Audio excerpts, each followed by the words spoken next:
hear something a lot about change, and that is that people don't change because they're too lazy. I want to go to bat for the lazy people for a second, because I think that what looks like laziness is often exhaustion. Let me tell you about a fascinating study in psychology. So picture the scene. Some students come into a lab, and it smells amazing. Somebody's just baked fresh chocolate chip cookies. And in front of them is a table, and on the table are two bowls. And one of the bowls has the fresh baked chocolate chip cookies. The other bowl has a bunch of radishes. Now, some of the students are asked to eat a couple of the cookies, but to leave the radishes alone. Another group of students is asked to eat several of the radishes, but to leave the cookies alone. Now, while these radish eaters are sitting there nibbling on this rabbit food, the researchers go out of the lab. They're trying to induce temptation. They're trying to see, will these radish eaters sneak a cookie? It's kind of sadistic when you think about it. But the radish eaters are strong. They resist the cookies. Not a single one of them sneaks one. And meanwhile, as you can imagine, the cookie eaters don't experience the same kind of temptation to binge on the radishes. So, study appears to be over. And then both groups are asked to go on to a second step that doesn't appear to be related. It looks like a kind of logic puzzle, where they're asked to trace out a complicated geometric shape without raising their pencil above the paper. Unbeknownst to them, this task was designed to be impossible, can't be done. The researchers simply wanted to see how long they would persist in a difficult task. Well, so the cookie eaters, they try, and they try, and they try, and they go on for an average of 19 minutes trying to solve this impossible puzzle. The radish eaters, they last on average 8 minutes. Why this huge gap? Well, the answer may surprise you. The radish eaters ran out of self-control. After they were reining themselves in, resisting those cookies, they didn't have enough energy left to rein themselves in to keep doing a frustrating task. And this is something that psychologists have proven again and again. Self-control, in the broad sense of the term, meaning anytime we're really monitoring our own behavior carefully, is exhaustible.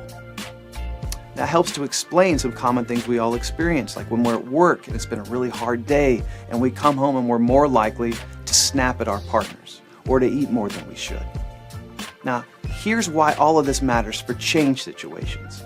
Because in almost every change situation, what we're doing is we're substituting new, unfamiliar behaviors for behaviors that are older and more comfortable. And that burns self-control. So think of your morning routine, for instance. You have a way, a system for showering and brushing your teeth, and you've been doing it for so long it's unconscious, it's effortless. What if you wanted to redesign the whole thing from top to bottom? You could do it, but it would take tremendous self-control. You would have to monitor yourself every second of the morning, and by the time you got to work, you'd be mentally exhausted. What looks like laziness is often exhaustion. Change simply wears people out. Even well-intentioned people will simply run out of self-control after a while.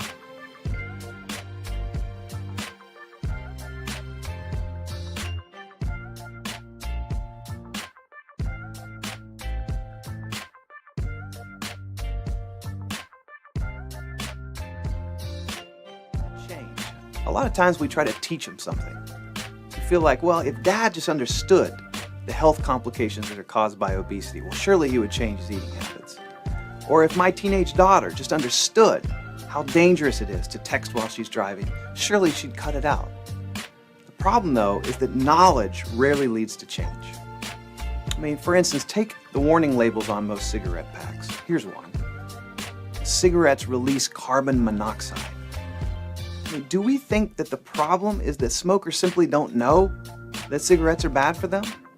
This isn't a knowledge problem, and the same's true for lots of other behaviors. I mean, right now, there are thousands of parents across the country trying to get their kids to understand why a tattoo may be a bad idea. The problem is when knowledge competes with coolness, you know who's going to win that one. Same goes for organizational change. When we want our employees to move in a new direction, our first instinct is to educate them. We want to bring them all together and step through a 72-slide PowerPoint presentation. John Kotter, the organizational change guru from Harvard, says that most people have a mental model that change happens in 3 stages. We present careful analysis, and that causes people to change their thinking, which leads to behavior change. But he says in his experience, that's almost never the way it happens. That in his experience, it happens in a different 3-stage process. People see something that makes them feel something, that gives them the fuel to change. So if you want people to change, you've got to put feeling first. Let's go back to the cigarette packs for a sec, because there are other countries that actually do a much better job at connecting with emotion. So here's a pack in Italy, for instance. The translation of that is, smoking kills. In Canada, they even push it a step further. They put photos on their packs like this one. Ugh. I mean, you may want that cigarette, but you catch a glimpse of those teeth and it gives you a second thought. What about this one? I think this is genius. Which one do we think is going to be better for the 17-year-old male psyche? The knowledge that cigarette smoking releases carbon monoxide, or that this could happen to you? If you want your colleagues at work to change, you've got to start thinking about what you can get them to feel. Can you bring them face to face with customers who are underserved and have them feel some empathy? Can you confront them with some of your competitors' products that are actually better than yours? Get a little competitive spark going. But whatever you do, just don't think that your job is done after you've shared some knowledge. Change comes from feeling. For more on feeling as a driver of change, come pay us a visit at fastcompany.com/Heath.